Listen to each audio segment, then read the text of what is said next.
Welcome to the INFOWARS Nightly News. It's July 4th, 2016. I'm David Knight. Here are our top stories.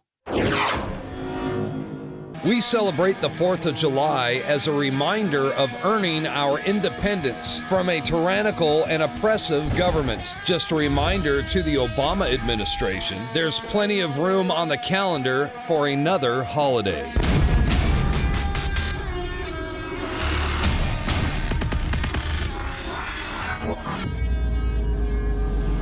And all you ISIS people threatening us, hey, we're not a French newspaper, okay?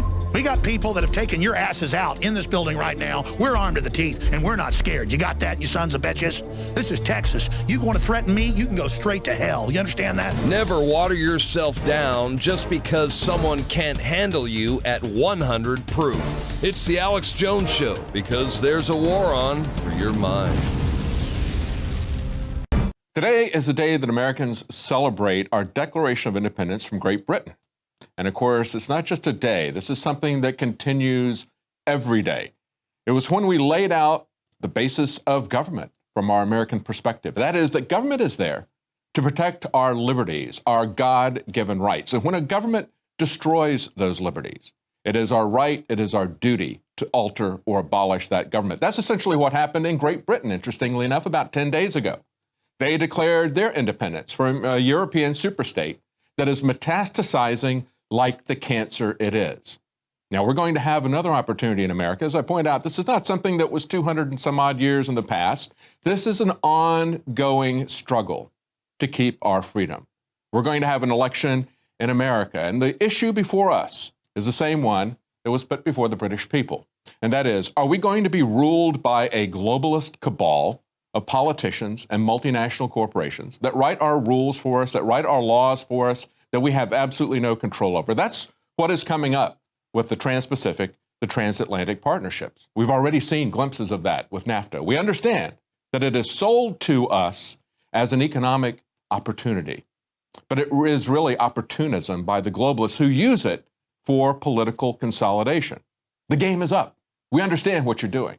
And the British understand that. We understand that in America. We have a very clear choice before us. We're going to either vote for Hillary Clinton and the globalist elite, the political elite of both parties, Democrats and Republicans, who support the globalism that we've had from both of them, or we can vote for Trump. He has opposed this consistently for over 30 years. But I first want to take a look at how this all came about. You know, I've had a lot of people going back, doing a postmortem on this, saying, what happened? You know, what's the matter? The Europeans, especially the Germans, very angry at the Tory party. Why did they allow this referendum on whether they were going to have independence? Interestingly enough, it wasn't really their idea. Yes, they proposed it because they saw Nigel Farage and UKIP coming up in the rearview mirror. But where did it happen? When did it happen? Well, we learned that it happened back in May of 2012, about 4 years before they had the election. It was after an economic summit in Chicago, and then Prime Minister David Cameron and some of his staff that were with him were eating in a pizzeria in the Chicago airport. And the British press was absolutely amazed. They said, look at this. They've had all of this heavy security, you know, like we see at Bilderberg and the G7 groups, and they had this heavy security around these people, and yet here they are, just eating in an ordinary pizzeria. We think it was a Pizzeria Uno from Everybody's Best Guess. Here they are just having pizza. So it was widely reported at the time. And then later they learned that this is where they decided to hold the Brexit referendum in order to keep UKIP from coming at them and overtaking them, as I point out in the rearview mirror. Now I can imagine perhaps how this happened. You know, they're here at the pizzeria place and maybe somebody came up to them and said, do you want it to go? They said, yes, that's it. We'll do takeout. And from that idea, they had Brexit. Now, it was interesting, and I think we need to focus. We're going to talk about the lies from David Cameron as he's represented Brexit and how we've now seen this European superstate in the week after they had the vote, all the things that he was saying were not true. We're now seeing those things come out as being revealed as true. But first, I want to take a look at the man who really made this happen. He took a victory lap at the European Parliament, and this is what he had to say. You know, when I came here 17 years ago, and I said that I wanted to lead a campaign to get Britain to leave the European Union, you all laughed at me. Well, I have to say, you're not laughing now, are you? And the reason you're so upset, the reason you're so angry, has been perfectly clear from all the angry exchanges this morning. You, as a political project, are in denial. Now, as Farage pointed out, they always offer it as an economic opportunity. But what they do is they create an economic crisis. We've seen this game over and over again. Crisis, solution. And the solution is more political union. And as he pointed out, they even have the Lisbon Treaty. He said they brought that sovereignty in the back door even when Netherlands and France said we don't want any part of it. Now, as we had the lead up to the Brexit vote, I think it's very interesting to analyze what was said by David Cameron just before the vote and what was revealed just after the vote. Here's David Cameron talking about the lies of UKIP. People are getting through the letterboxes leaflets from Leave saying, basically, Turkey's going to join the EU, not true. There's going to be a European army with Britain in it, not true. And we give £350 million a week to Brussels, not true. Now, look, if we want to vote to leave this organisation, let's vote to leave it. But let's not do it on the basis of three things that are completely untrue. All right, well, let's just... Okay, we now see just a week later that those lies, and the key one I want to focus on is the European army. We see now that that was true. It was not a lie. He said, if you're going to get out for other reasons, but these reasons that are being given are just simply not true. Well, we saw this narrative being put out by Politico, by The Guardian. The Guardian put out about a month before, said, is there a secret plan to create a European army? It's like, no, not actually. Politico said, we're going to wage war on the myth of a European army. They say Brexiteers are tapping into deep-rooted tropes of Euroscepticism guaranteed to alarm the British public. And of course, one of those tropes was that there was going to be a European superstate with an army, which we now see is true. They say, well, going back to March 2015, this is Politico articles, European Commission President Juncker advocated a common European army as a way to increase the EU's standing on the world stage, not least in the eyes of Russia. So even they admitted at that point, well, yes, they've made a lot of statements about this. And of course, they've been widely reported in multiple areas what they wanted to do. But they said, just as David Cameron said about Turkey, and we didn't have the clip there, but he goes on to say in that meeting where he was being questioned by the public, he said, oh, Turkey, yeah, I would love to have Turkey in, but it ain't going to happen for another 30 years. Okay, but it would happen. And this is going to happen. They've already laid out the plans for this. Now, going back to what The Guardian said about a month before the Brexit vote, they said the EU army plans kept secret from voters. They said that was a front page story on Friday's Times. And if the claim sounded familiar, that was because just 2 days earlier, a retired British Army commander had claimed in the Daily Express that the EU was moving inexorably towards full political union and all that comes with it, including a unified armed forces. And then they go on to say, is there a serious imminent chance of this happening? Oh, no, said The Guardian, okay? They said EU defense policy remains in the hands of European governments, not the EU executive. Contrary to reports, it will not propose an EU army. Okay, now, that was a month before Brexit. Less than a week after Brexit, we had a Polish television network release a detailed document that was put together by France and by Germany, by the foreign ministers of both of those countries.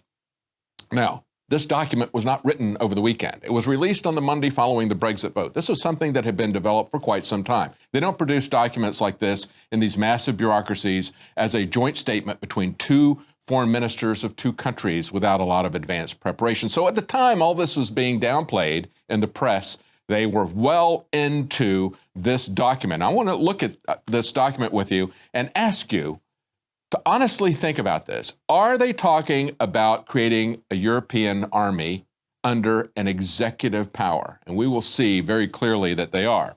Now, here's some excerpts from that. They say, our two countries, that's France and Germany, share a common destiny. We will therefore move further towards political union in Europe, and we will invite other Europeans to join us in the endeavor. Well, you see, there's not about political union, they say.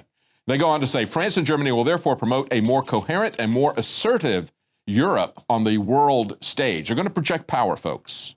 They say the main challenges ensure the security of our citizens confronted with growing external and internal threats. We want to establish a stable cooperative framework for dealing with migration and refugee flows, boost the European economy, so forth and so on, and move towards the completion of economic and monetary union. So now this is all still about political union, a closer, tighter European superstate. Now we go to the next section, a European security compact. This is where the army comes in. They say conflict is being imported into our continent. By who? By the European Union. The terrorist threat is growing, feeding on complex networks inside and outside Europe and stemming from crisis zones. Providing security for Europe, as well as contributing to peace and stability globally, is at the heart of the European project. And of course, the European project is just a step towards a global world government.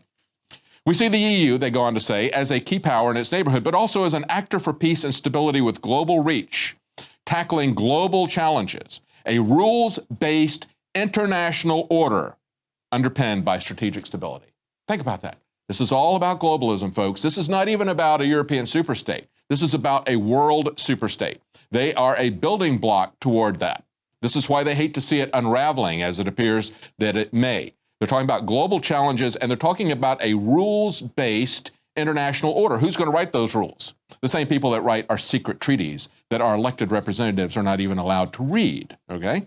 Now, they say to respond to this challenge, Germany and France propose a European security compact, which encompasses all aspects of security and defense dealt with at the European level. They go on to say, France and Germany will promote the EU as an independent and global actor able to leverage its unique array of expertise, tools, civilian and military. Now, they go on. The EU should be able to plan and conduct civil and military operations more effectively with the support of a permanent civilian military chain of command. Do you understand that? A permanent civilian military chain of command. The EU should be able to rely on employable high readiness forces, provide common financing for its operation. How are they going to do that? They will have European Union superstate taxes. Within the framework of the EU, member states will establish permanent structured cooperation in the field of defense. EU member states should consider establishing a standing maritime force. Understand this. They're talking about a permanent standing army. They're talking about a permanent standing navy. They'll be able to project military force, okay? And they are also talking about an executive who is going to control that. Then they tackle their other objective, and that is their migration policy. They say there shall be no unilateral national answers to the migration challenge. In other words, folks, the individual nation states are not going to have a say. This is all going to be done by the centralized European government. They also talk about completing economic and monetary union. Now, understand they're going to have a full-time European president. They say they're going to harmonize regulation and oversight, as well as corporate taxation. All the taxes, all the regulation is going to come from there, including common social minimum standards. It is a complete European state. Now, they have tried to do everything they can to mess with the markets, to scare people about this, to try to get them to back down. But you need to understand and look at the way Nigel Farage addressed the European Parliament. He made it very clear that it was in the interest of everyone to move forward and just to have a real economic union, which is the way this started. Here's what he had to say. Between your countries and my country, we do an enormous amount of business in goods and services. That trade is mutually beneficial to both of us. That trade matters. If you were to decide to cut off your noses, to spite your faces, and to reject any idea of a sensible trade deal, the consequences would be far worse for you than it would be for us. So this is a European superstate. This is what they said was not going to happen. And yet we all knew that it was there, and we've been proven right. And this is the issue before the British people as they're dragging this out, as they're going to tell people, you don't want to do this. You have to understand you were lied to once before, and they are trying to still trick you. You need to follow through on this.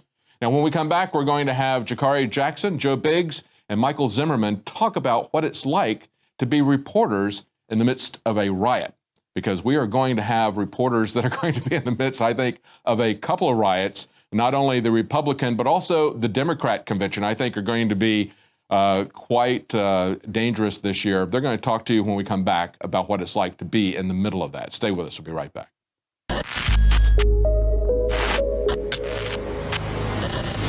On her way to work one morning, down the path along the lake, a tender-hearted woman saw a poor, half-frozen snake.